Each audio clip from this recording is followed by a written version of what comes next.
Frédéric François, l'un des chanteurs lyriques les plus célèbres d'Europe, a marqué le public par ses chansons pleines d'âme et une carrière de plus de 6 décennies.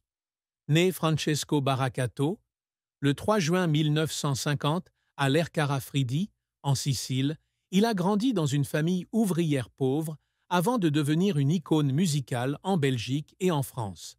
Avec sa voix chaleureuse et son interprétation sincère, il a conquis le cœur de millions de personnes avec des chansons telles que Je t'aime à l'italienne, Laisse-moi vivre ma vie et mon cœur te dit Je t'aime.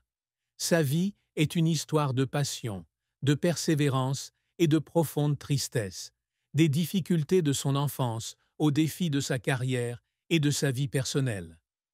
À 75 ans, il a enfin reconnu sa douloureuse vérité, les cicatrices de son passé et les pertes qui l'ont façonné. Père de 4 enfants et époux dévoué, il a consacré sa vie à apporter de la joie à travers la musique. Mais derrière les projecteurs se cachait une douleur que seuls ses proches connaissaient. L'histoire de Frédéric François n'est pas seulement celle d'une star, mais aussi celle d'un homme qui s'est battu pour surmonter les épreuves les plus difficiles de la vie. La plus grande tristesse de Frédéric François fut la perte de sa mère, Rosaria, en 1995. Elle eut une profonde influence sur lui, non seulement en tant que mère, mais aussi en tant que soutien indéfectible dans son parcours musical. Rosaria, une Italienne forte, fit de nombreux sacrifices pour l'élever, lui et ses frères et sœurs, pendant les années difficiles à Liège, en Belgique, après l'émigration de la famille de Sicile. Elle lui chantait des chansons folkloriques italiennes pour l'endormir, et ce sont ces mélodies qui ont éveillé sa passion pour la musique. Lorsqu'on lui diagnostiqua un cancer de l'estomac en 1993, il eut l'impression que son monde s'écroulait. Il se remémora les jours passés à son chevet, lui tenant la main et essayant de cacher sa peur, mais chaque fois qu'il la voyait faiblir, il ne pouvait s'empêcher de pleurer. À sa mort, il resta assis chez lui à Liège, regardant de vieilles photos de sa mère et pleurant pendant des heures, avec l'impression qu'une partie de son âme lui manquait. La douleur ne venait pas seulement de cette perte, mais aussi du regret de ne pas avoir passé suffisamment de temps avec elle pendant ces années de tournées internationales. La tristesse de la perte de sa mère s'est aggravée lorsqu'il a réalisé qu'elle le comprenait mieux que quiconque. Après sa mort, il a sombré dans une période de dépression, annulant fréquemment ses concerts et s'isolant dans son appartement bruxellois. Il se souvient de longues nuits passées au piano, à jouer les morceaux préférés de sa mère et à pleurer sur les conversations qu'il n'aurait plus jamais. Il avait l'impression d'avoir perdu une âme sœur, quelqu'un qui croyait en son talent même lorsqu'il doutait de lui-même. Cette douleur a influencé ses albums ultérieurs comme Une vie d'amour, 1996, dont les chansons empreintes d'une profonde tristesse lui ont permis d'exprimer son amour et ses regrets pour sa mère. Il a un jour confié qu'à chaque fois qu'il chantait sur scène, il avait l'impression que sa mère était là, souriante et l'encourageant, mais que cela ne faisait que le faire pleurer davantage lorsque les lumières s'éteignaient. La carrière de Frédéric François a été un long parcours, jalonné de brillantes réussites, mais aussi de douloureux revers. Issu d'une famille d'immigrés pauvres, avec son père Giuseppe Baracato, mineur, et sa mère Rosaria, il a très tôt rencontré des difficultés financières. Sa famille a déménagé à Liège, en Belgique, alors qu'il avait 2 ans, et il a grandi dans un quartier populaire où Italiens et Français étaient mêlés. À 12 ans, il a commencé à se produire dans les cafés du quartier, chantant des chansons folkloriques italiennes pour subvenir aux besoins de la famille. Son père, pourtant strict, lui a acheté une guitare d'occasion et il a appris à jouer seul, passant des heures à s'entraîner dans leur salon exigu. En 1966, à 16 ans, il a participé à un concours de chant radiophonique et a remporté le premier prix avec la chanson « Petite fille », un tournant qui l'a fait connaître du public belge. Il se souvient d'être sur scène, sous les lumières scintillantes et les applaudissements du public, et avoir pleuré d'émotion, sentant son rêve se réaliser. En 1970, il sort son premier single « Je n'ai jamais aimé comme je t'aime », sous le nom de scène de Frédéric François, choisi pour le rendre plus accessible au public européen.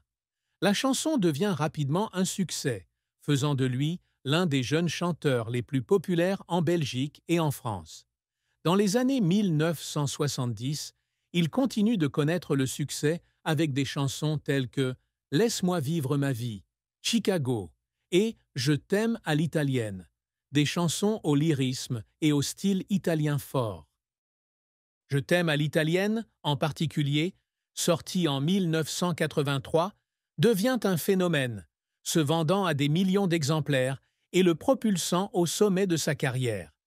Il se souvient de l'époque où il enregistrait la chanson, où il devait la chanter des dizaines de fois pour obtenir l'émotion désirée, et où il pleurait en studio, non pas par fatigue, mais parce qu'il ressentait la douleur de l'amour dans les paroles.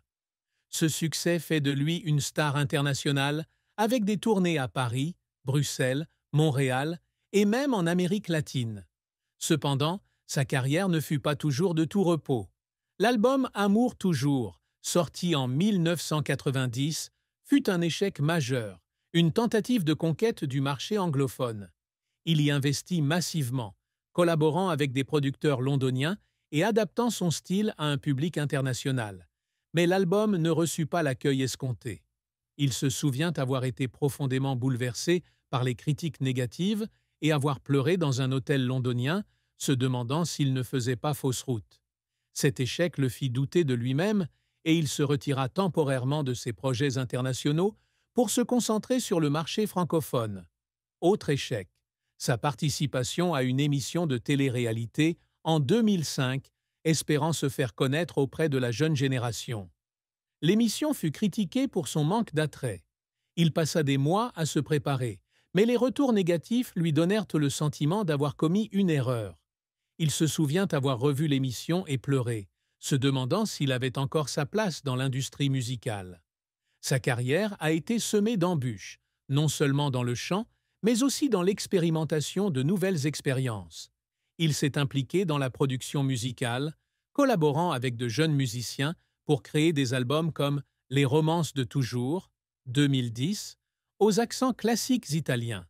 Il a également écrit une autobiographie, Une vie d'amour, publiée en 2000, qui retrace son parcours de jeune immigré à star internationale.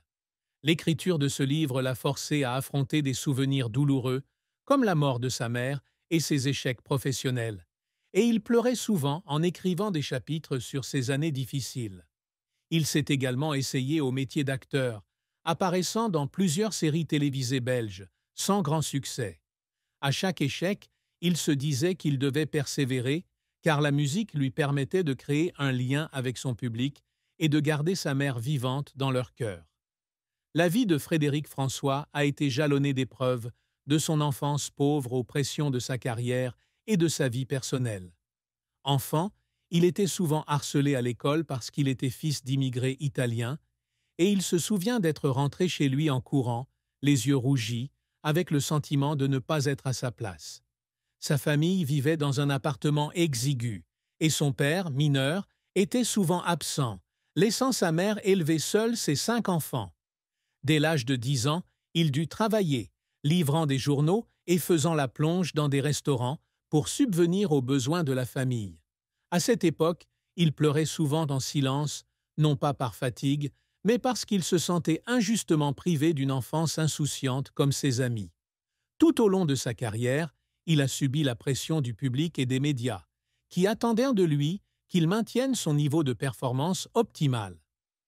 Après le succès de Je t'aime à l'italienne, il s'est senti prisonnier de son image de chanteur lyrique et, chaque fois qu'il a tenté de changer de style, il a reçu des critiques négatives. Il se souvient qu'après un concert à Paris, lorsqu'un critique a écrit qu'il avait perdu son italianité sur son nouvel album, il a pleuré dans la loge, se sentant incompris. Il a également connu des difficultés financières dans les années 1980, lorsqu'un manager malhonnête lui a fait perdre une importante somme d'argent. Il a dû travailler sans relâche pour rembourser ses dettes, et il a pleuré en voyant les factures s'accumuler, sentant que tous ses efforts menaçaient de s'effondrer. Sur le plan personnel, il a dû faire face à des difficultés pour concilier sa carrière et sa famille. Père de 4 enfants, Anthony, Vincent, Victoria et Gloria, il était souvent absent de chez lui en tournée et se sentait coupable de ne pas passer suffisamment de temps avec eux. Il se souvient d'une fois où sa fille Victoria, alors âgée de 5 ans, lui a demandé pourquoi il n'était pas là pour son anniversaire. Il l'a serré fort dans ses bras et a pleuré, se sentant comme un père raté. Il a également dû faire face à de fausses rumeurs sur sa vie privée, notamment dans les années 1990, lorsque certains tabloïds ont relayé de fausses informations sur son mariage. Ces rumeurs ont mis sa femme, Monique, sous une forte pression, et il a pleuré à la lecture des articles, se sentant lésé dans son honneur. Ce qui a attristé Frédéric François et vraiment attristé